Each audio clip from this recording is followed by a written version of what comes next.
Hong Kong চায়নার বিপক্ষে ফিরতি ম্যাচের আগে অনুশীলন করেছে বাংলাদেশ দল।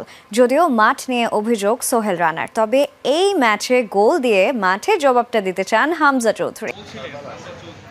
১.৫ ঘন্টার অনুশীলন সেশন কেমন ছিল তা এক বাক্যে জানিয়ে দিলেন হামজা চৌধুরী। হংকংয়ে প্র্যাকটিস গ্রাউন্ড নিয়ে ক্ষুব্ধ ছিল সফরকারীরা, তাই দ্বিতীয় দিন ভেন্যু বদলে নির্ধারিত সময়ের আগেই মাঠে লাল সবুজ প্রতিনিধিরা। তখনও সিংয়ে গ্রাউন্ডে চলছিল স্থানীয়দের আনাগোনা। সবাই অবাক দৃষ্টিতে দেখেছেন হামজাকে।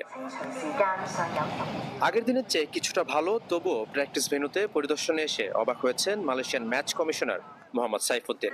টিম ম্যানেজারকে জানিয়েছেন এর থেকেও ভালো গ্রাউন্ড দিতে পারত স্বাগতিকরা। যদিও এমন বিরূপ পরিস্থিতির জন্য প্রস্তুত ছিল দল। প্র্যাকটিসের জন্য আমার যে মাঠ দিয়েছিল আমাদের হোটেল থেকে অলমোস্ট 1 ঘন্টা তার থেকেও বেশি। সো আর মাঠের কথা কি বলবো, মাঠ খুব বাজে মাঠ ছিল। সো এটা আমাদের মেন্টালি প্রিপেয়ার ছিলাম যে আমাদের সাথে ওরা এরকম করবে। দেশ কিংবা বিদেশ, কোচের কথা আর লক্ষ্যের পরিবর্তন নেই, তবে পরিবর্তন আসছে শুরুর একাদশে তা নিশ্চিত। প্রশ্ন বাস্তবায়ন নিয়ে।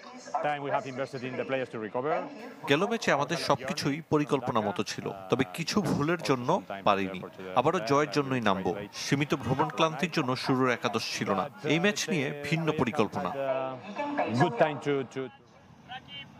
অধিনায়কত্বে না থাকলেও অদৃশ্য আর্মব্যান্ড থাকে হামজা চৌধুরীর হাতে, তাই ক্যাপ্টেন্সি টানা পড়েনে লেস্টার তারকাও আছেন কোচের পরিকল্পনায়।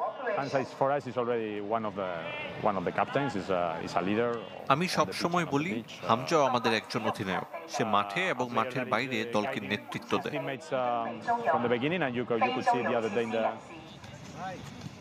স্বপ্ন আর বাস্তবতার মিল হবে কি বাংলাদেশের? প্রতিশোধের মিশনটা পাবে কি পূর্ণতা?